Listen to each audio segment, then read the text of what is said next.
And this is your EFC, your expected family contribution, 0. Your future Swarthmore bill, 0. Your future refund, I don't even understand why he's getting a refund, but I'm not here to argue about it. So this is what a beautiful letter looks like. You do the math and you get 0. Hi everybody, I'm Alyssa the College Expert, and I'm here today to talk to you about how to break down a financial aid letter. So there's a couple of terms that we should go over before we get started. First one is EFC, or expected family contribution. When you fill out the FAFSA, which is the federal government's understanding of your finances, they come up with this number, which is the number that they think you can afford to pay based on the calculations they've done. So for instance, if your family makes $400,000, you are expected to pay more than if your family makes $50,000, right? And that makes sense. So the EFC is just the term, the word that they have for that thing. Next thing we should talk about are loans. So there are two kinds of loans that you want to know about from the federal government. One is subsidized, the other is unsubsidized. Subsidized loans do not accrue interest until 6 to 9 months after you graduate. So that means if you take out the loan on day one, you don't accrue any interest on it. It is an interest-free loan until 6 to 9 months after you graduate. So if you paid it off the day that you graduated college, you would have no interest on that loan. Pretty cool. Not huge loans, but like great for what they are. Then there's unsubsidized loans. These are also from the federal government, and these do start accruing interest immediately. Loans from the federal government are generally a significantly safer bet than any other loan that you can get. Most college access people, there's a certain amount of money that they will encourage you to take out in loans and then stop. That's the loan cap. So the loan cap that we generally talk about is $5,500. And generally your subsidized and unsubsidized loans will add to $5,500. So those are loans that it's okay to say yes to because we know the interest rate is low and we know that these loans are generally trustworthy because they're coming from the federal government. The other loans, we have to figure out. You've said yes to your subsidized and unsubsidized loans, that's your $5,500, and that chunk is like dealt with. And let's say you need other money to go to college. The thing that you want to make sure that you do is know your interest rate. A lot of times you'll sign up for a loan and you aren't completely cognizant, aren't completely aware of how much it's going to cost you over the long run. You can figure out how much you will pay. Just use an interest calculator, figure out when the interest on the loan is compounded, and figure out how much that loan is going to cost you. Because if you look at the number and you're like, wow, I'm going to pay almost twice the value of this loan in order to borrow this money, is it really worth it? Obviously, that's a decision that you have to make, but the only thing that I can tell you is please compute the value of the interest and understand how much you are paying total. Okay, so let's get to some financial aid letters. This first financial aid letter I want to show you is from a student that I had a couple years ago. She went to Union College, which is on the trimester system. The financial aid letter is laid out in terms of 3 semesters as opposed to 2. No big deal. So when you look through Gabby's financial aid letter, you'll see up at the top that we have tuition, fees, room and board. So that is everything that it will cost. They also give her a book allowance and a travel allowance, which is pretty cool. This particular student I know lives in Florida, and $1,000 travel allowance to and from Schenectady, New York, probably not going to cut it. So those are things that you want to keep in mind. Just because this is the amount of money that the college has allotted you doesn't mean that that's the actual amount that you're going to need. And remember, you're definitely going to have to go home once a year unless you're planning to live on campus all summer. And most people go home over the holiday break, so that has to last at least twice. A lot of people want to go home over Thanksgiving, or maybe you want to go home for spring break or fall break. So keep all of those things in your mind when you're looking at this letter and the way that it's laid out. Then the next column below, you'll see institutional aid. So this is all the money that's coming from the college. So you see that this student has a presidential scholarship, a book allowance, a union scholarship, and then some other scholarship that's named after these people who clearly endowed it. So all of that money, anything that says scholarship or grant, that is free money, that's money you don't have to pay back, that's forgiven, we're done. Free money is good money, scholarship money and grant money is good money. Then we have federal aid. And so here you see Pell Grant. Pell Grants traditionally go to students whose families are making not very much money. So if you are a Pell Grant recipient, you often have an expected family contribution of 0. And then you see all these other federal grants. Remember, anything that says grant doesn't have to get paid back. And then we get to the subsidized loan. She's definitely going to say yes to this. You can see that this adds up to $3,500. And then we see work study. Ooh, work study is great. But here's what you need to know. So in order to get work study, you have to take an on-campus job and you have to actually work those hours. So for instance, when I was in graduate school, I worked in the ensemble office photocopying orchestra parts. I don't remember what my work study allotment was, but let's say it was $1,000 a semester. So that means that I would have to work to actually earn that $1,000. The ensemble office would pay me, and then if I got to the point where I was exceeding $1,000, I might still be able to work, but that's at the discretion of the place that I was working. So when I surpassed $1,000, the ensemble office was like, well, we still need more stuff photocopied, so yes, Alyssa, we'll continue paying you. But they didn't have to. The amount that was guaranteed to me was the $1,000. And they also could have said, okay, Alyssa, you've hit the limit of your work study, you can't work anymore because we don't have any more money to pay you. Work study is like a thing that you have to remember that you have to actually do. That money isn't actually there, and the money doesn't come until you've earned it. So you don't get that money at the beginning of the semester. That money isn't forgiven from your tuition. It's just the opportunity to earn money while you're there. So one thing that I want to point out to you about this award letter, if you look at it, it tells you the cost of attendance, $65,000, and it tells you the award total, $64,000. But nowhere on this letter do they do the math and say, you will owe $1,000 per year. I don't know why, but they don't. So this is the kind of crazy thing about these letters, that you have to be aware that you're still going to have to do some math on them. Let's look at the next one. So this one is for Alfred University, which is a school in upstate New York. So first, they're very clear with the estimated cost of attendance, and they include housing. That's the thing I always want to check for. Do they tell me tuition and housing? Because you'll see some letters do not include housing, and if you're planning to live on campus, obviously you need to take that money into account also. Then underneath, they tell him how much grant and scholarship money he'll get to help pay for college. That's great. Remember, grants and scholarships, that's free money. Good. We like that. And then they subtract those two, they give us the net costs. Great.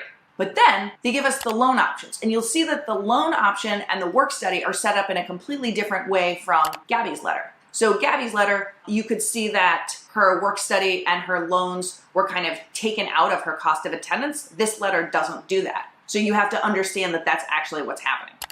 You can see that this student has an expected family contribution of 0 down at the bottom. And so you can see also that his two loan options, subsidized and direct unsubsidized, those two add to $5,500. And that's the cap that we talked about. That is the amount of money that it's okay to say yes to in terms of a loan. And more than that, we want to be really careful. And then you see that they've allocated him $2,000 in work study. So now it is incumbent upon him to do the math, him and his family, to figure out that for the $19,000 that he's going to have to pay, he has $2,000 in work study and $5,500 in loans. Oh, okay. So his expected family contribution is actually only $12,000.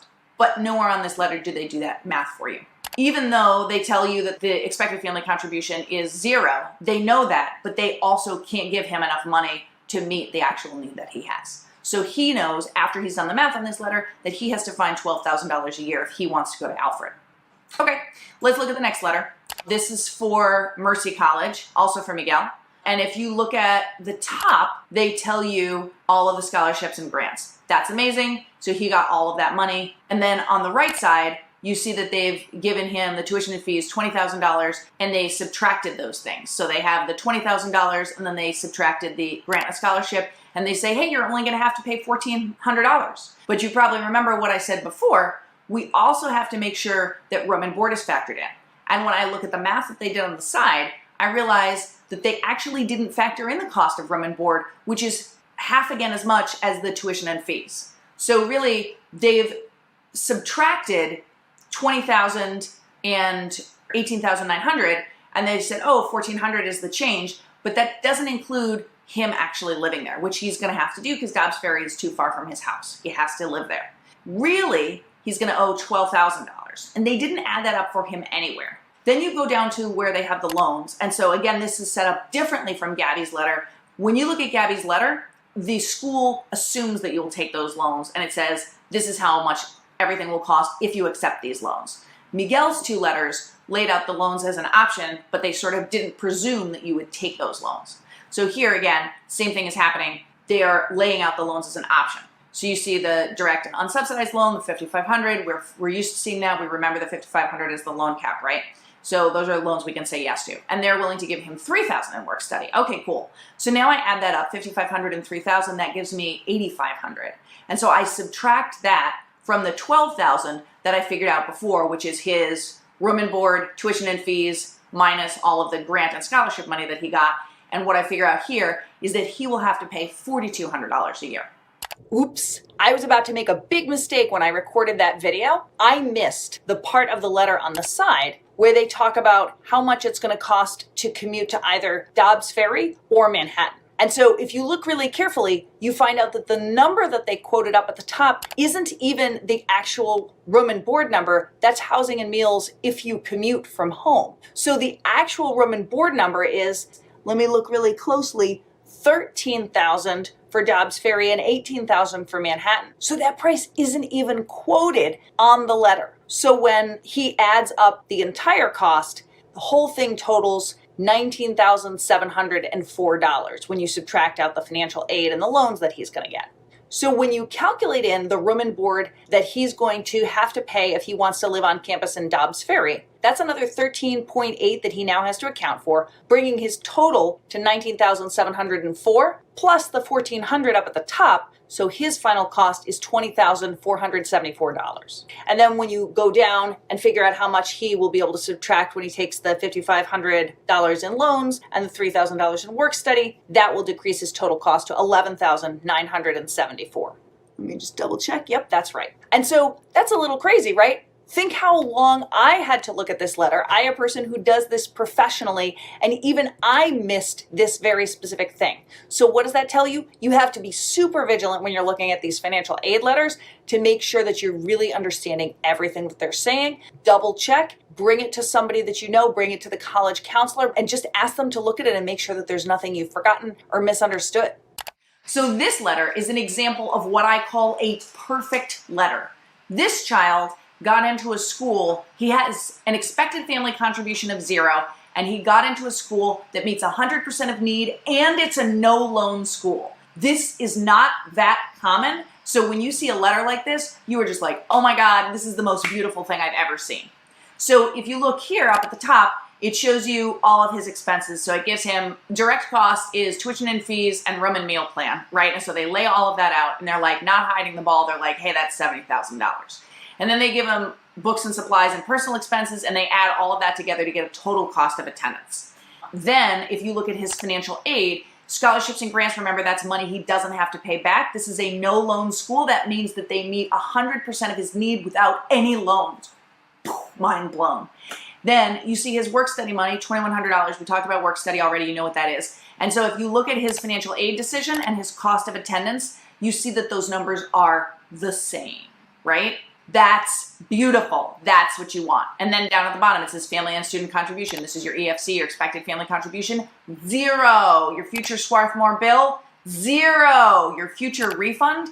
I don't even understand why he's getting a refund, but I'm not here to argue about it. I'm just thanking whatever, the universe, that this is happening for him. So this is what a beautiful letter looks like. You do the math and you get 0. That is the most beautiful thing I've ever seen. The moral of this story is look carefully at the letters, apply common sense to them, and ask yourself, how much will I actually pay? And be prepared to do the math. So you want to make sure that you've taken into account tuition, room and board, and you have looked at all of the grant aid and all of the loans and all of the work study that you get. Those are really the pieces that you want to put together to figure out how much you're going to owe. Thanks to Central Scholarship for collaborating with us. I'm Alyssa the College Expert, coming to you from Socratic Summer Academy and the Ileana Leadership Foundation. For more college tips, check out the Central Scholarship website and Socratic Summer Academy's blog. Thanks for watching.